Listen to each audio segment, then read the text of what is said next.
안녕하십니까. 한국디카시 연구소 대표 이성욱입니다. 디카시를 지망하는 분들을 위한 시창작 입문 강의를 하고 있는데요.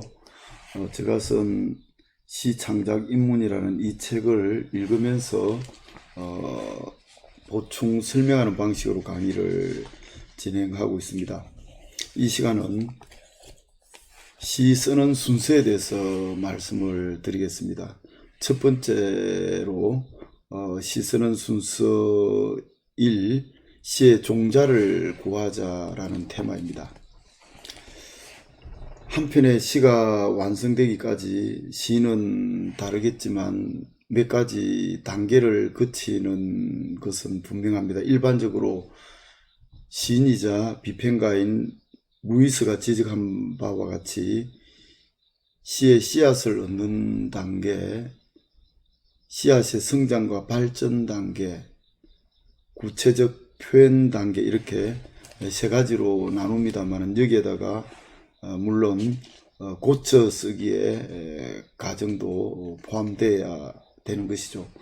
그렇다면 이 네 가지 단계가 일반적인 시쓰기의 단계다, 그렇게 볼 수 있겠습니다. 백일장 같은 데서는 이런 단계가 제대로 주어지지 못합니다. 시제를 강제로 주는 것이죠.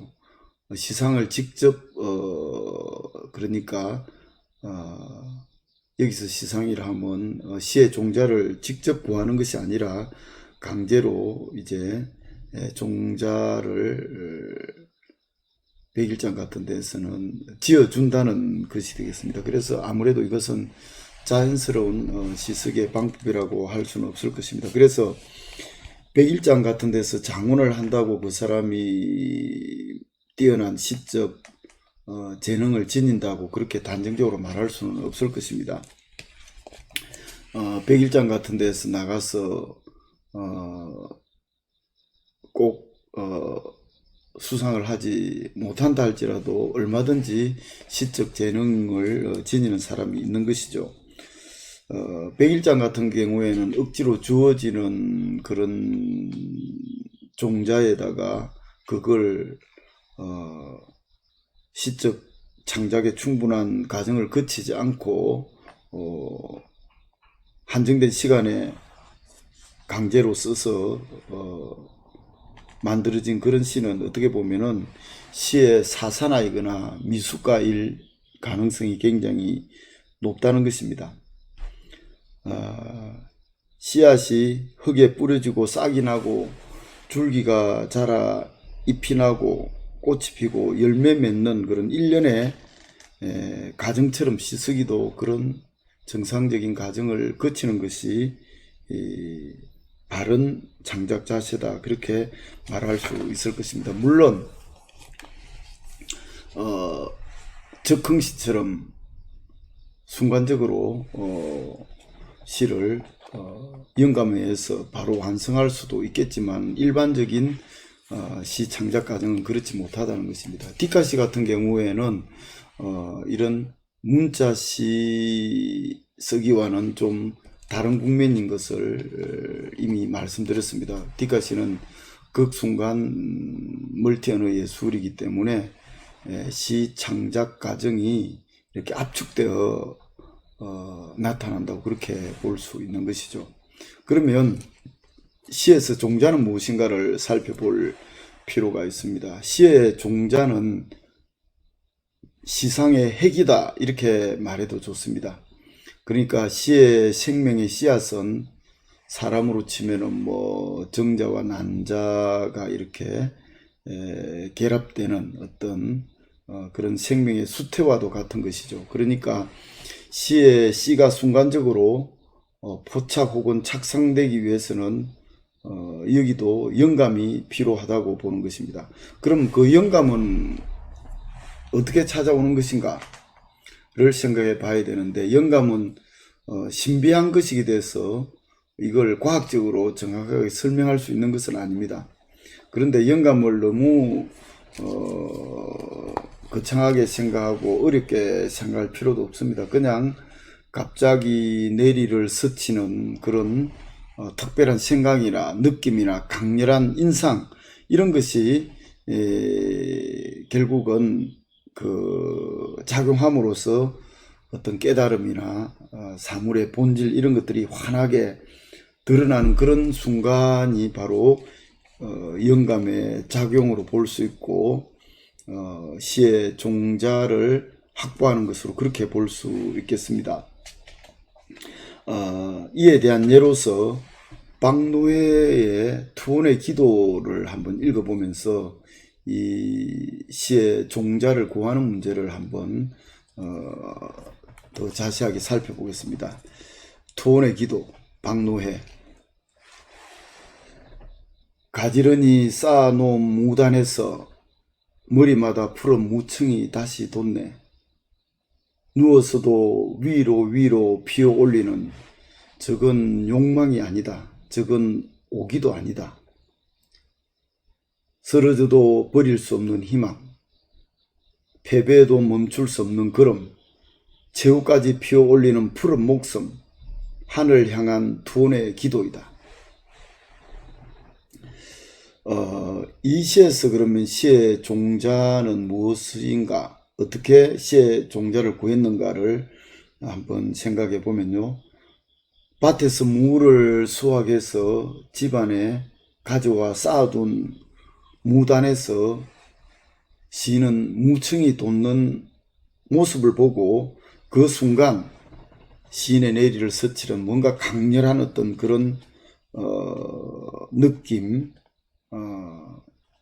이런 것이 있었을 텐데 이 강렬한 것이 바로 영감이고, 그래서 뿌리가 뽑힌 무단에서 무층이 다시 돋는 그런 현상에서 받는 특별한 그런 어떤 느낌, 이런 것들은 평소 시인이 과학적으로만 생각하던 어떤 그런 이성적 판단을 넘어서는 것으로 볼 수 있겠습니다. 이럴 때 이런 특별한 생각이 어디에서 오는지는 분명하게 과학적으로 설명할 수 없다는 것이죠.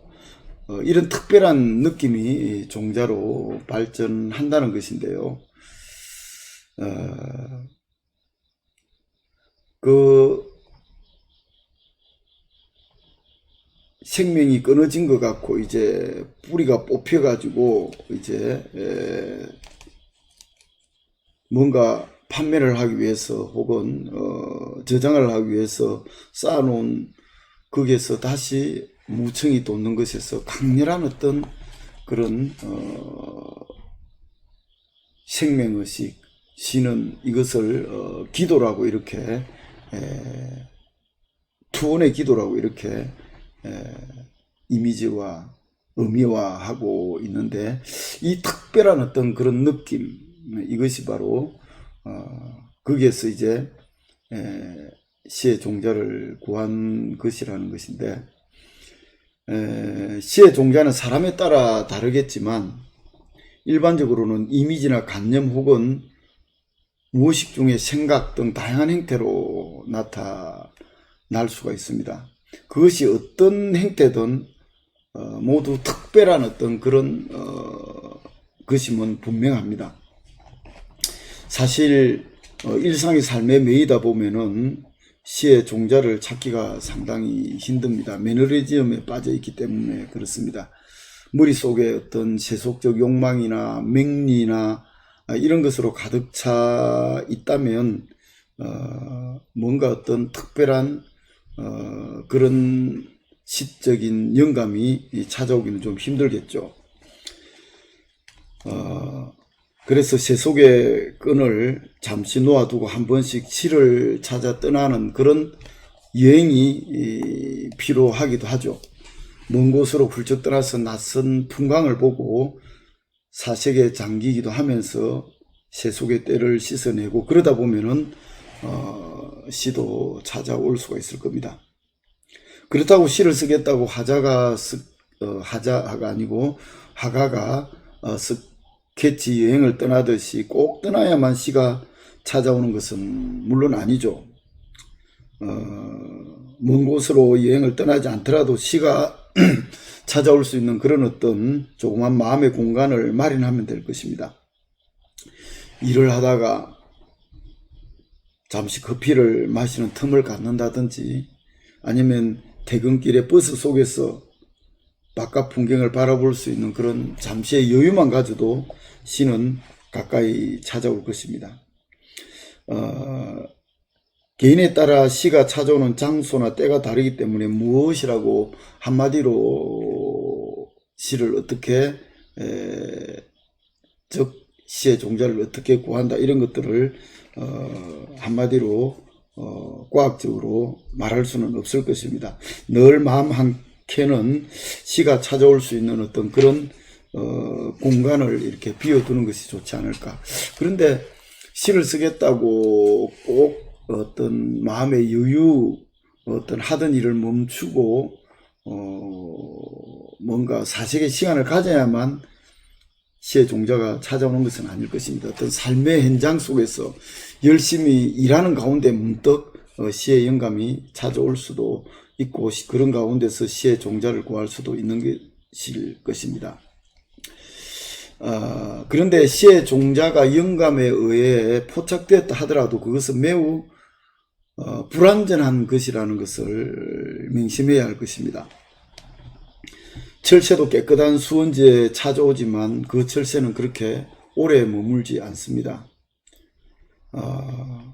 사람이 온다든지 무슨 소리가 들리면 금방 날아가 버리죠. 계절이 바뀌면 아주 먼 곳으로 철새는 날아가고 오랜 세월이 지나야 다시 찾아옵니다. 이처럼 시에 있어서 영감의 작용으로 찾아온 시의 종자도 바람과 같이 왔다가 금방 사라져 버리는 경우가 흔한 것입니다. 그래서 시상이 떠오를 때 반드시 노트에 적어 둘 필요가 있다, 그렇게 볼 수 있겠습니다. 시의 종자를 먼저 구해야 이제 시를 쓸 수가 있는 것이죠. 시의 종자를 구하는 방식에 대해서 말씀을 드렸습니다만은 제가 이야기하고 봐도 그렇게 뚜렷한 어떤 그런 방법론을 제시하지는 못한 것 같습니다. 어쨌든 시라는 것은 먼저 무엇을 쓸 것인가, 그 무엇 주제의식을 가져야 되는데 그것이 바로 시의 종자라고 할 수 있을 것입니다. 그래서 시의 종자는 억지로 만들어지는 것이 아니라 영감에 의해서 어느 순간 불현듯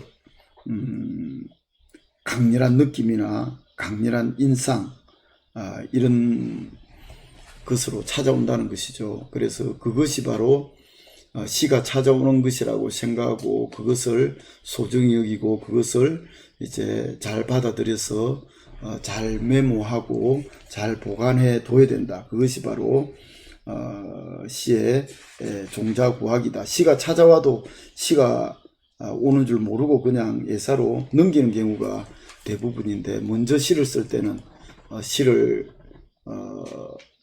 즉 시의 종자를 이렇게 받아들이는 것이 첫걸음이다, 그렇게 볼 수 있겠습니다. 다음 시간에 시 쓰는 순서 두 번째로 이제 시의 싹을 틔우고 줄기를 뻗치자, 이렇게 강의를 계속 이어가도록 하겠습니다. 감사합니다.